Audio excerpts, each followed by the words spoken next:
Ya arrancamos mal, ¿viste? Cuando empezamos a leer a los científicos, ¿no? Que dicen que el planeta Tierra tiene forma esférica y achatada en los polos. Esa, digamos, es la oficial, ¿no? Porque ya en todas las imágenes de la NASA Sí, que hay ves, ni varias. siquiera ves que esté achatado en los polos. Las imágenes de la NASA es todo una No, pelota, es algo redondo.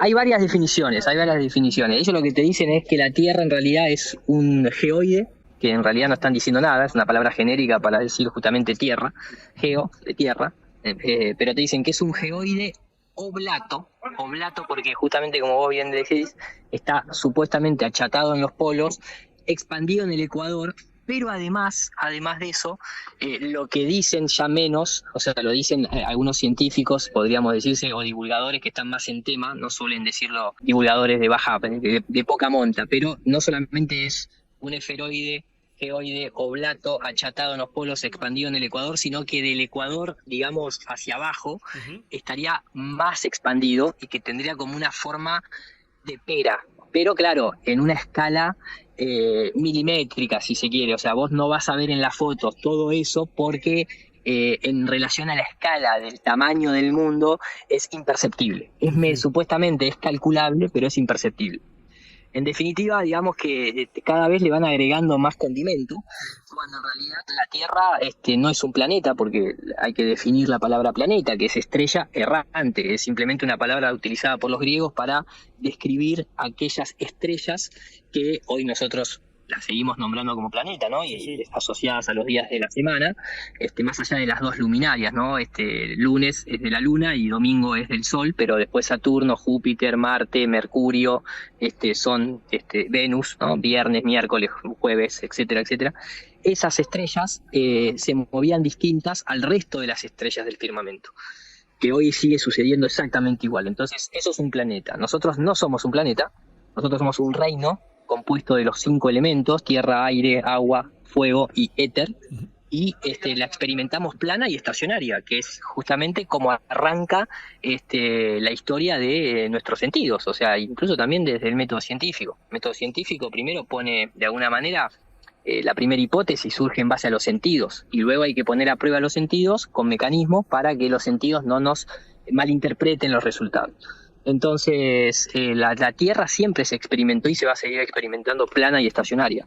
Lo que se mueve es el cielo en su completitud. Las estrellas, por un lado, con una velocidad sideral; el Sol y la Luna tienen su propia velocidad y su propio movimiento, y las estrellas o los planetas tienen sus propios movimientos, sus propios ciclos, etcétera, etcétera. Sí, sí. Y obviamente el sistema lo que necesita es comenzar con la confusión. O sea, eso comienza en el sistema educativo, un sistema educativo casualmente también gestado por la orden jesuita, a través, estandarizado si se quiere, cuando los llevan al ejército prusiano, que desde ahí surge un poco después el sistema educativo instructivo mecanicista, Ujú. basado en reglas militares, donde hay que tener, ¿no? Ese miedo a la autoridad, pedir permiso para ir hasta el baño, te castigaban, ¿no? Y todo ese tipo de conductas bien militares. Y es esa orden jesuita que fue la que crea el modelo heliocéntrico a través de Copérnico, Galileo, Kepler, etcétera, etcétera. ¿Quién te dice, cuando vos sos niño, que tus sentidos te engañan? Porque ¿cómo vas a sentir que la Tierra es plana y estacionaria si en realidad es esférica y se está moviendo alrededor del Sol? Entonces, como tus sentidos te engañan, vos solamente tenés 5 sentidos, además esos 5 sentidos están limitados, entonces yo te voy a educar lo que vos nunca vas a poder experimentar. Y Ujú. entonces ahí arranca la educación, lo que se llama la doctrina del globo, en donde se nos enseña algo que no es real, como tantas otras cosas en el sistema educativo, y se nos mete el chip heliocéntrico, la teoría darwiniana y la desvalorización en sí del ser humano y el propósito en este mundo, haciéndonos creer que somos un mono evolucionado en una roca voladora viajando por el universo sin ningún tipo de propósito ni fin. Sí, sí, incluso en civilizaciones de unos 500 años antes de Cristo ya hablaban de que la Tierra era plana, ¿no? No, en realidad todas, Sí. incluso no solamente, podríamos comenzar por donde nosotros tenemos el registro, que es Sumeria. Ujú. Después obviamente viene Acadia, vienen los asirios, después una de las culturas más importantes a nivel astronómico iniciáticas es Babilonia.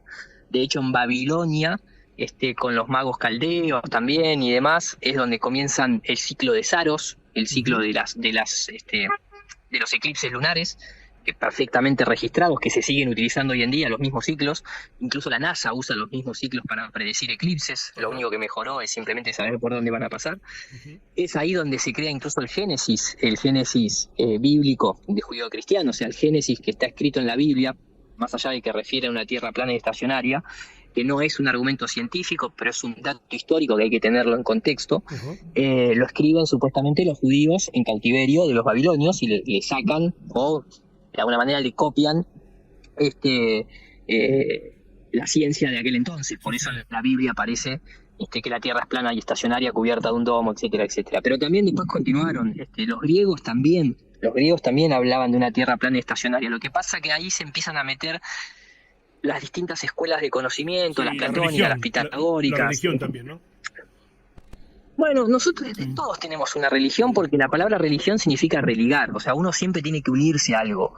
Nosotros la tierra plana la experimentamos, la vivimos al día a día, pero no la podemos ver desde afuera. Nadie puede ver el sistema desde afuera.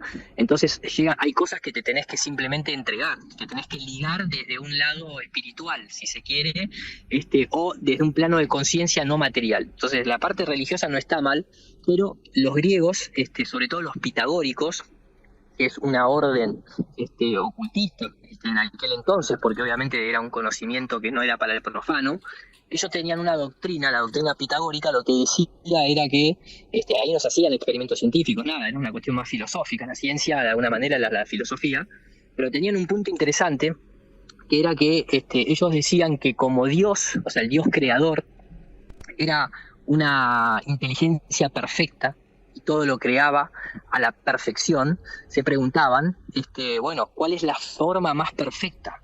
Entonces ellos dedujeron que el círculo, hacer un círculo de 360 grados, es la figura 2D, en 2 dimensiones, el círculo es la figura perfecta. Y la esfera es el cuerpo 3D más perfecto, porque no tiene ángulos, no tiene asperezas, no tiene imperfecciones. Entonces ellos decían, bueno, si Dios es perfecto, y seguramente Dios nos haya puesto a vivir en la superficie perfecta, que es un círculo, y debemos estar protegidos por el cuerpo perfecto, que es la esfera. Y los griegos no hablaban de vivir en la parte externa de una esfera. Los griegos lo que decían es, nosotros vivimos en un plano de inercia, en un plano estático, circular. ¿Por qué? Porque el sol arriba nuestro se mueve haciendo círculos, la luna se mueve haciendo círculos, las estrellas se mueven haciendo círculos. No tenían la brújula, pero nosotros sabemos que todo apunta al norte y para dar la vuelta al mundo la das en círculo, pero te da la sensación, sobre todo a la noche, vos tenés la sensación de que estás abajo de una cúpula. Es por una cuestión de perspectiva, es por cómo se comporta el ojo, no importa, pero la sensación es esa. Después, si es verdad o no, eso es un tema aparte. Pero los griegos veían eso, entonces ellos lo que decían es, nosotros vivimos en un cuerpo esférico, pero hacia adentro, no hacia afuera. Eso lo invirtieron después la doctrina copernicana, es la que invierte en la superficie en donde nosotros vivimos. Obviamente se cita el caso de Eratóstenes, ¿no? Supuestamente un griego o un egipcio, porque depende de dónde lees la historia, te van a decir una cosa o la otra, que era supuestamente el director de la biblioteca de Alejandría, que hizo un experimento donde con midió, un palo, ¿no? Bueno, no un palo, no, un obelisco. Sí, no la midió, la calculó, un obelisco un obelisco en Siena con un pozo de agua en Cirene, y entonces mandó un grupo de personas que contaban los pasos de 800 kilómetros, imagínate, vas a contar 800 kilómetros. Bueno, todo una cuestión que está bien, el ejercicio es válido, no lo quiero describir porque estamos en radio, pero el ejercicio es válido. Sin embargo, vuelvo al punto que arranqué la charla, ¿se puede interpretar de otra manera? Claro. O sea, ¿cómo se interpreta de otra manera? Se interpreta y se dice, bueno, mirá, si un obelisco a las 12 del mediodía, si el sol arriba de mi cabeza a las 12 del mediodía no proyecta sombra en el pozo de agua, y en ese mismo momento, 800 kilómetros más lejos, en un obelisco proyecta una sombra, en lugar de querer sacar el cuerpo en el que vivo, en este caso la planeta Tierra, me pongo a determinar la distancia al sol, porque hago simplemente un triángulo donde la base del triángulo es recta, y tiro una vertical hacia el sol, calculo por trigonometría simplemente la distancia al sol. O sea, es exactamente los mismos elementos, es el mismo ejercicio, solamente que la pregunta que le hago al experimento es ¿a cuánta distancia está el Sol? Que te da más o menos unos 7.500 kilómetros de distancia. Y además, recordemos que Eratóstenes tuvo que suponer que el Sol en realidad estaba infinitamente lejos, que los rayos del Sol entraban paralelo, que es algo que no se observa, Sí. y además tuvo que levantarse un día a la mañana y, contrario a todo lo que pensaba la gente en ese momento, decir la Tierra es una esfera sin ningún motivo aparente. Porque ¿cuál es el motivo? Si yo te pregunto a vos o a los oyentes, ¿cuál es el motivo número uno por el cual, si vos no estuvieses educado por la doctrina copernicana, dirías, te levantás hoy y decís, che, la verdad que me parece que hoy vivo en una esfera, pero en la parte de afuera de la esfera? ¿Cuál es ese motivo por el cual vos te pondrías a pensar eso? Sí, tal cual. ¿Entendés? No existe eso. No. Eso supuestamente en la historia, y acá con esto capaz que es el punto más fuerte de lo que pasa hoy en la modernidad y por qué tanta gente empezó a cuestionar la forma de la Tierra, porque uno tiene que ir a revisar los axiomas, digamos, las bases donde fueron fundamentadas estas hipótesis y estas teorías. Entonces, supuestamente, ahí también en la época de los griegos, una persona común y corriente que nadie le conoce el nombre, porque conocemos el panteón griego a la perfección con todas sus alegorías, menos al griego que en el puerto de Alejandría vio un barco desaparecer a ojo pelado, pudo identificar que primero desaparecía el casco y después el mástil, y pudo deducir que esa era la única explicación, era que se estaba yendo atrás de una curvatura. Sí. Y ya Entonces está. uno Palabra dice, santa. Sí. Claro, viste, y vos decís, pero pará, ¿quién era ese griego? ¿Por qué un griego que no tenía ni siquiera educación se puso a pensar eso? ¿Por qué salió gritando e intentó convencer al mundo? ¿Quién le creyó? ¿Cómo se pudo haber expandido esa idea, que es una idea totalmente para esa época, sobre todo ridiculísima?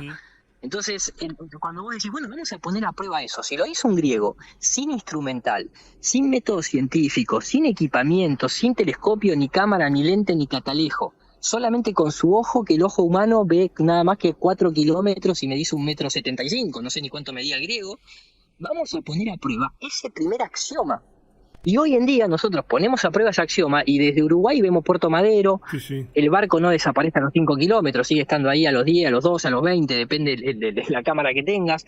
Hay un ingeniero que siempre mencionamos en YouTube, en el canal de J. Tolan, que se sube un avión a 10 kilómetros de altura y puede observar 980 kilómetros al horizonte cuando no se debería ver más de 357. O sea, estamos en una posición tecnológicamente infinitamente superior a Galileo, a Kepler, a Copérnico, al griego ese, a Eratóstenes, y ese axioma no se cumple. Y si ese axioma no se cumple, la superficie terrestre no es curva. Ahora, ¿qué le queda al sistema? Sentarte vos frente a una pantalla, ya sea en tu casa, en el cine, o en la computadora, o en el teléfono, o en la tablet, y mostrarte imágenes de una supuesta Tierra vista desde el espacio por un satélite imaginario que nunca vas a ver, o un astronauta que está flotando ahí haciendo nada. Sí, tal cual. Y bueno, ahí comenzó el viaje este. O sea, cuando uno se pregunta, nosotros eso lo escuchamos muchas veces en los canales de televisión. Ahora, ayer mismo en mi canal de NUR para Todos en YouTube hicimos un pequeño análisis jocoso, si se quiere, humorístico, porque no te da para otra cosa, de Mario Pergolini en su canal de streaming, en su programa, donde estaba el hijo de Nazareno Casero, el hijo de Alfredo Casero, que llevó la temática de la Tierra plana, que fue una ridiculez, todos datos pero totalmente erróneos y demás, tratando de desprestigiar una vez más a la gente que piensa que la Tierra es plana. El punto es que se les hizo muy difícil. Está en ese punto, te iba a decir, Pergolini, ¿viste? Porque hace poquito habló mal de los antivacunas, defendiendo la vacuna del sarampión y no sé cuántas cosas más, no sé. Se ve que este muchacho... Claro, hace un año, año atrás, dijo muy en voz baja en uno de sus programas que conocía a mucha gente que se había vacunado y que había empezado a sufrir infartos y demás. Y ahora se desdice diciendo que si no te pones la vacuna sarampión sos un imbécil y deberías ser prácticamente quemado en una plaza pública. Bueno, ese Pergolini, ayer, justamente en su programa de radio, invitó a el hijo de Casero como una especie de columnista a prueba, porque está en periodo de prueba supuestamente, y trajo la temática de la Tierra plana diciendo una sarta de pelotudeces tremenda. ¿El tema cuál es? Nosotros otra vez lo mencionábamos, ¿por qué hay cada vez más gente porque simplemente se pone a analizar la naturaleza. Obviamente siempre tiene que haber algo que te despierte la curiosidad, ¿no? Entonces, como hoy se habla del terraplanismo por todos lados, no importa si es para desprestigiar o para honrar, a la gente le genera curiosidad. Entonces se meten. Sí, el algoritmo está capado. Si uno pone en YouTube Tierra plana, van a salirle todos los resultados primero de la gente que dice que la Tierra no es plana, Sí. lo cual es altamente sospechoso, pero bueno. Sí. Pero en definitiva, en algún momento terminan llegando a quienes hablamos de la Tierra plana de manera seria, ¿no? Entonces empiezan a ver los experimentos, empiezan a consultarle con amigos y demás, y sucede algo que una vez que vos te cae la ficha de que la Tierra es una esfera, de que la NASA te mintió, de que la pandemia no fue natural, ni que nadie se comió un murciélago o un pangolín y le cayó mal y se armó todo este quilombo. Entonces te empezás a hilar. Eso obviamente preocupa al sistema, porque no es que cada vez hay menos, cada vez somos más y se están multiplicando muy fuertemente y muy rápidamente, y eso no es una opinión, es un dato. El tema es que ellos ya se quedaron sin recursos. O sea, quiero decir, se gastan $70 millones por día la NASA, más los millones que se gastan las distintas agencias del mundo para generar un teatro y un show de que vos pienses de que uno podría denunciar al otro, ¿no? Como diciendo, bueno, pero si Estados Unidos nos miente, entonces ¿por qué China no dice que están todas en la misma? Eso lo sabemos por la pandemia. Pero digamos que el sistema ha utilizado ya todo lo que tiene, la mejor tecnología audiovisual, los $70 millones, siguen tirando cohetes, lo siguen transmitiendo y uno ya no le cree.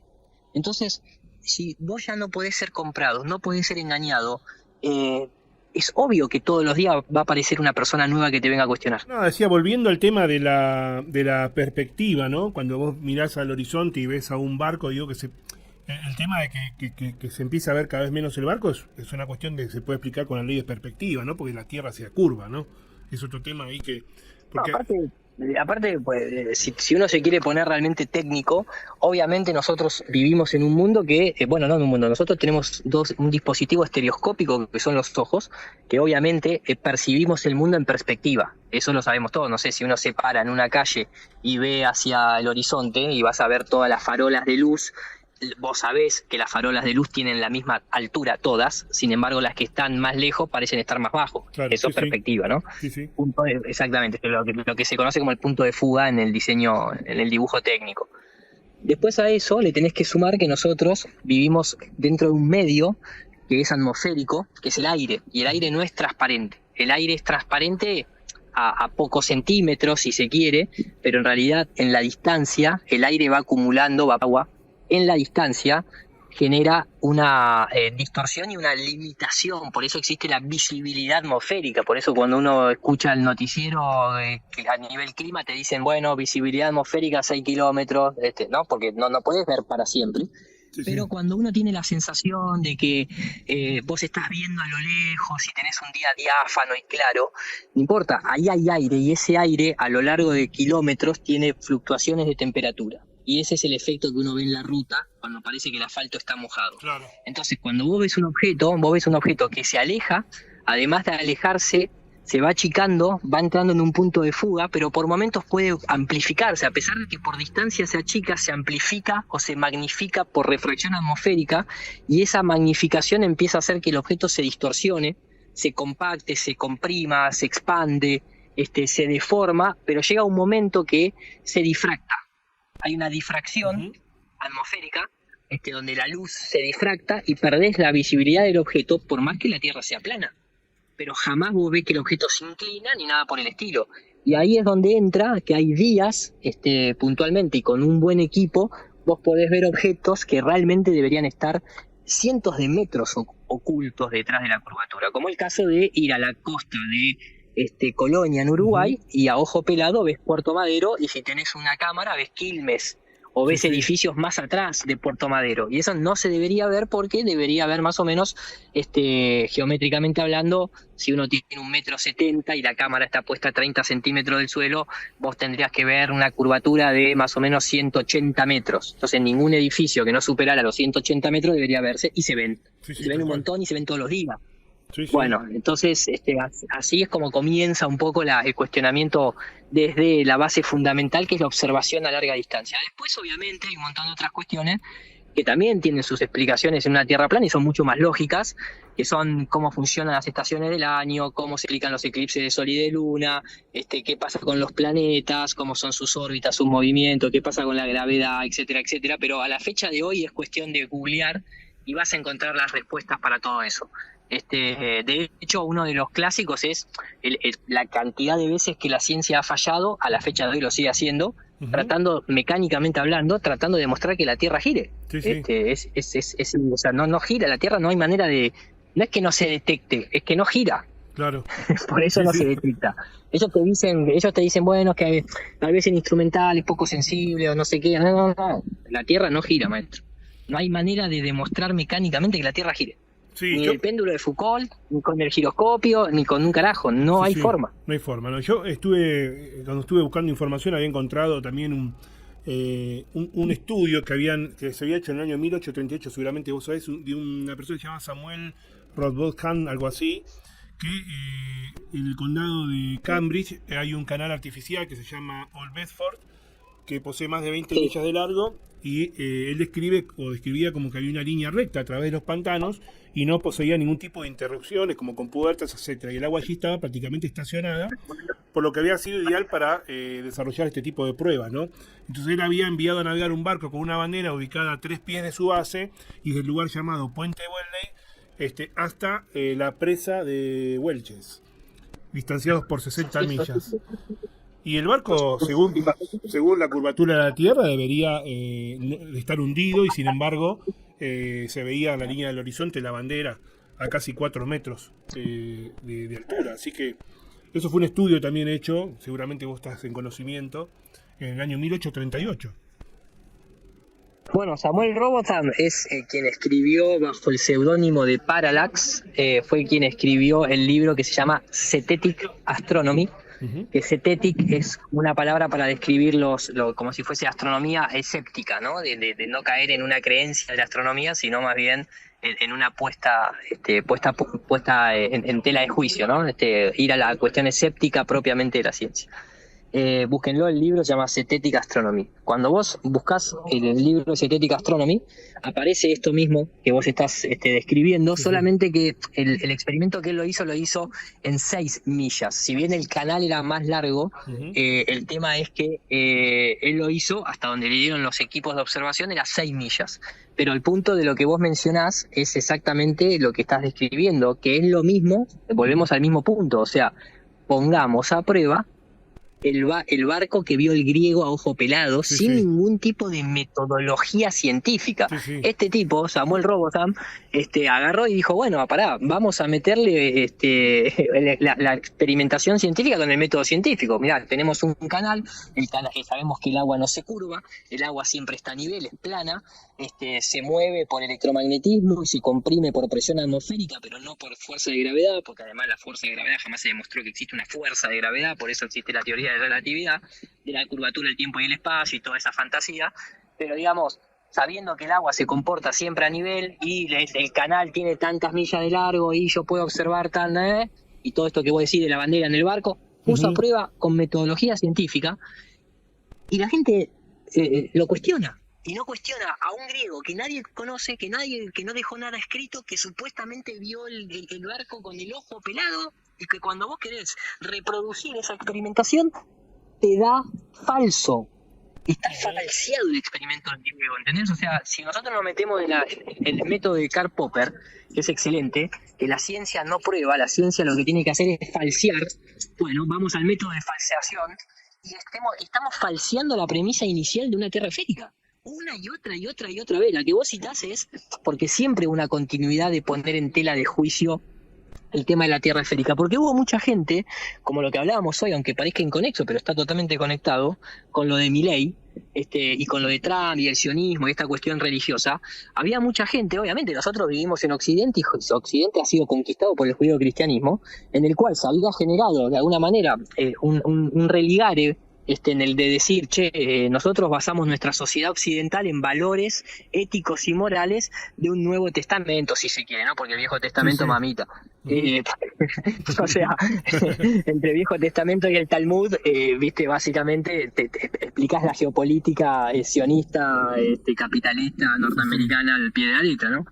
También lo dijo claro, también de izquierda, de derecha y todo, ¿no? Yo no estoy acá defendiendo ninguna postura de eso. Pero supuesto. quiero decir, Samuel Robotham era una persona que estaba interpelada por el judeocristianismo y era un lector de la Biblia, como eran la mayoría de los educados en esa época. Entonces el tipo decía, yo entiendo, porque también lo dijo hasta el padre del Fausto, o sea, hasta Goethe lo dijo también, y lo dijo hasta Sigmund Freud. La doctrina copernicana es una doctrina destructiva del espíritu, es una doctrina teomaterialista y está basada en una premisa falsa y en una experimentación que jamás se llevó a cabo. Entonces estos tipos decían, no, pará, yo quiero defender mi creencia a nivel espiritual, religiosa, pero quiero utilizar la ciencia para poner en tela de juicio lo que puedo tocar y observar, que es la Tierra. Y los cálculos no dan, la premisa del barco no se cumple, está siendo falseada, y por lo tanto se descarta la Tierra esférica.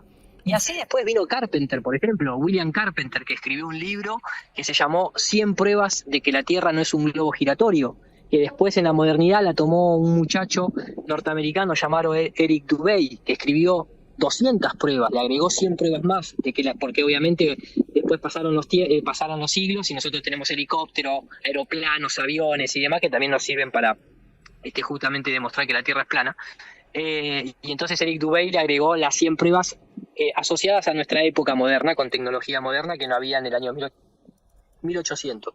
Y así aparecieron un montón de personas. Hubo un dato muy curioso que después de la Segunda Guerra Mundial, este grupo de personas, los del 1800, fundan la Sociedad de la Tierra Plana en Inglaterra.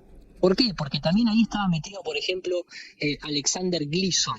Nosotros siempre lo decimos, si uno quiere entender dónde tiene puestos los pies en este momento, lo único que tiene que hacer es entrar a Google y poner mapa de Gleason. Y ahí va a encontrar una proyección de cómo es la Tierra, que es como si fuese una esfera aplastada, donde simplemente la Antártida es el borde, lo que lo rodea a la Tierra, es como si fuese el logo de la ONU.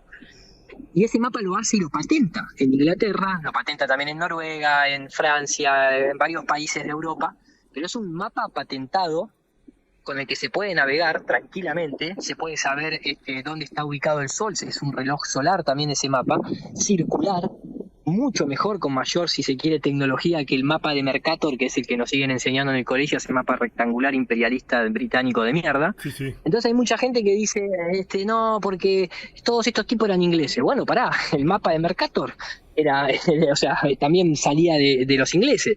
Y la masonería también viene de Inglaterra, y la orden jesuita también está metida en Inglaterra, y Newton, no era inglés Newton, y y aquel y el otro no eran alquimistas, ocultistas, y obviamente esta gente era como la contrapartida de eso en el mismo territorio.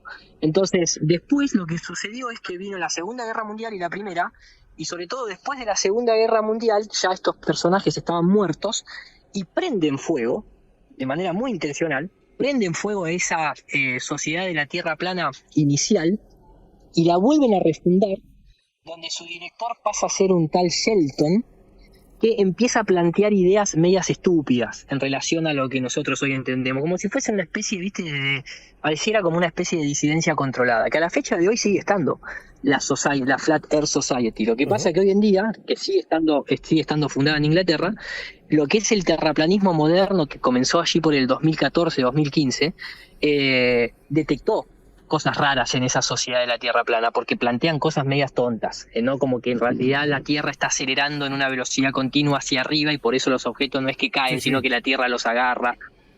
Ojo, mucha gente se ríe de eso, pero eso es el principio de equivalencia que planteó Albert Einstein, no es que está sacado de los pelos eso, pero igual, el punto es, la Tierra no se mueve ni para arriba, ni para abajo, ni para el costado. Entonces es medio raro que sigan sosteniendo a la fecha de hoy ese tipo de cosas, ese tipo de argumentos. En pocas palabras, hoy en día se señala con el dedo, desde el terraplanismo, si se quiere, independiente, de decir, no, nosotros no pertenecemos a ninguna sociedad, ni la de la Sociedad de la Tierra Plana, ni la sociedad, ni la Royal Academy de Londres, ni buscamos no el es una aval secta, no es una secta.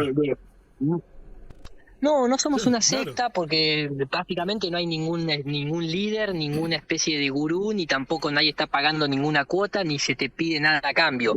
Esto es un viaje personal que cada Ujú. uno lo hace, se mete en esta aventura y se banca la que venga y se le pone el pecho a las palabras, ¿me entendés? Y punto. Sí, sí. Y no queremos tener ninguna credencial ni nada por el estilo. Entonces, por eso te digo, o sea, el tema de los personajes que vos nombrás, yo creo que son válidos porque estaban de alguna manera en el camino correcto, hicieron un buen ejercicio, fundaron esa sociedad con una cierta ética y una cierta moral, seguramente para que les llegue al colectivo, pero sospechosamente se prendió fuego, como se prendió fuego Sí, la sí. Biblioteca de Alejandría, como se Ujú. prendió fuego Londres en el 666, Son ¿viste? Como se prenden casualidades, fuego tantas cosas, casualidades. Sí. como se prende fuego el edificio 7, ¿me entendés? Y después cuando resurgen está todo cambiado. Ujú.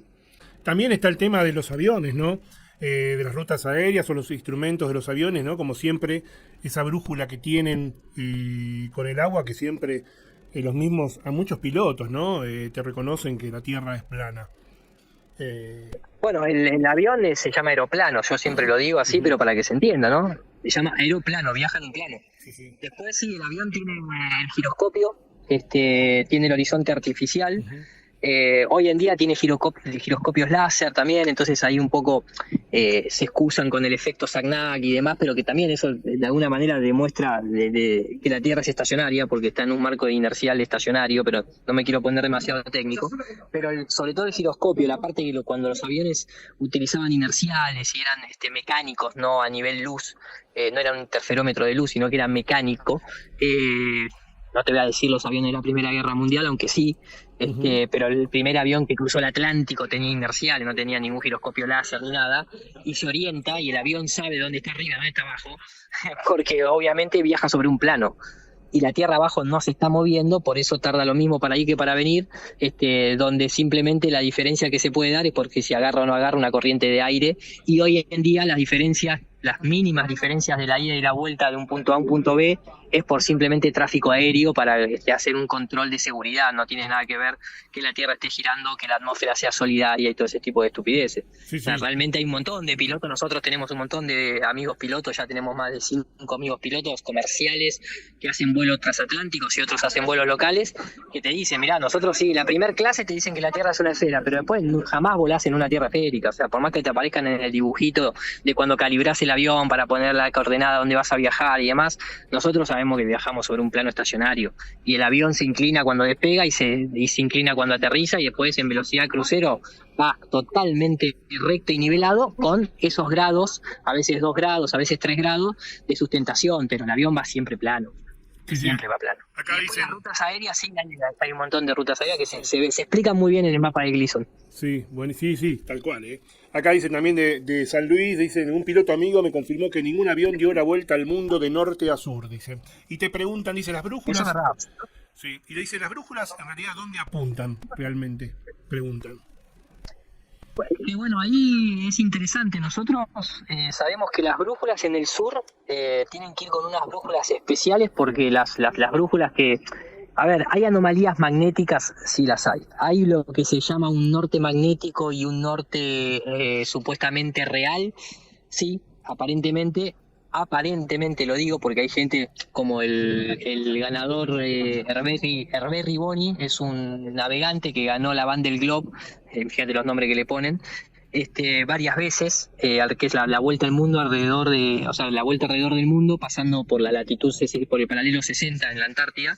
Es una carrera infernal que es para ver quién gana la carrera, dar la vuelta al mundo, donde se lleva un montón de días. Bueno, es espectacular. Esa persona se volvió terraplanista y empezó a explicar, se empezó a dar cuenta por qué cuando iban por ese paralelo 60 iban más rápido que nunca y tardaban más que nunca para poder alcanzar las millas que su náutica que tenían que alcanzar. Entonces como que no le daban los números hasta que lo empezó a ver en una tierra plana y entonces ahí le empezó a cerrar esas anomalías. La cuestión es que él te plantea que no hay una anomalía magnética y un norte magnético real, bueno, esa es su teoría, pero la realidad es que nadie puede llegar al norte.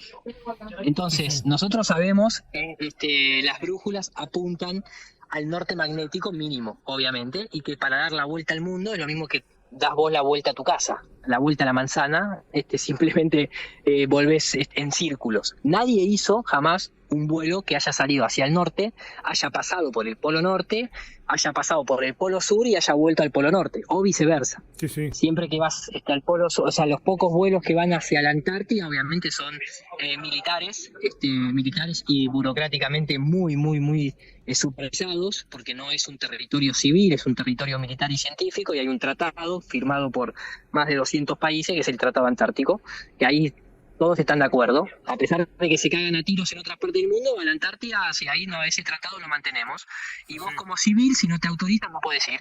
Entonces nadie puede hacer esa aventura, nadie puede cruzar por los polos. La realidad Ni sobrevolar. es que el mundo, claro, por eso la realidad es que el mundo está totalmente limitado a niveles de intercepción con aviones de caza y demás. O sea, vos no podés hacer lo que se te canta el culo, perdón por la expresión, Sí. en cuanto a la navegación aérea, marítima o territorial. No podés, tenés que ir con permisos y te van a estar siempre supervisando, y eso lo puede comprobar cualquiera. Entonces, si vos quisieras agarrar un avión y irte hacia el norte y seguir la brújula, también hay otra cosa que sucede que es súper mágica, que es como, viste, como que no te deja el sistema, pero no el sistema nuestro, sino el sistema de la creación, que es que cuando vos vas a llegar, cuando vos estás por lo que sería los paralelos 80, no, un poquito antes, la brújula se te vuelve loca. Uh-huh. Cuando vos vas al norte, la brújula, y eso lo podés ver hasta en documentales y demás, porque hay gente que pasa por esos lugares, la brújula natural, la brújula normal, se vuelve loca, empieza a girar para todos lados, pierdes totalmente su orientación. Cuando vas al sur, la brújula se frena, se queda quieta, no se vuelve loca, se frena y no te sirve. Entonces es como que hubiese un límite real. Sí. Real, digo, a nivel naturaleza, ¿no? Como para inspeccionar esos territorios. Pero bueno, si uno quisiera ir y aventurarse, viste, el sistema te deja matarte con los cigarrillos, con el alcohol, con todo. Pero si vos querés ir como explorador libre a la Antártida o explorador libre a lo que sería el Polo Norte, no, ahí no te dejan, ahí te cuidan, ahí te dicen, no, es por su salud, señor. Sí, tal cual, sí. Qué buenos que son. Es que nos cuidan. Son buenísimos. Sí. Después te ponen 5 y te matan segundo, pero al Polo Norte a morirse, no, eso no se lo permito, señor, es por su salud. O nos tiran químicos, ¿no? Con los chemtrails. O te tiran los que entré, o te hacen comer comida de mierda en los supermercados llena de plástico y bueno, pues ya hoy en día ya hormonados y alterados genéticamente, porque también eso también hay que tener en cuenta, que muchas veces uno se vuelve loco por un chemtrail y vas al supermercado y compras comida Nestlé. Sí, tal cual, sí, o con harina ahora de insectos, ¿no? Como están ya metiéndole la carne sintética. Sí, desastre, la alimentación, desastre. Sí, tal cual. Bueno, Iru, desde ya muchísimas gracias, siempre es un placer escucharte. Vamos, Iru, dice verdades expuestas. Si lo confirma la NASA, es todo mentira. Si lo confirma la NASA, es todo mentira. Si lo confirma la NASA, es todo mentira. Si lo confirma la NASA, es todo mentira. A la luna nunca la invadieron, y el espacio nunca ellos lo vieron. Las galaxias nunca existieron. La Tierra es plana, desde siempre lo supieron. Si lo confirma la NASA.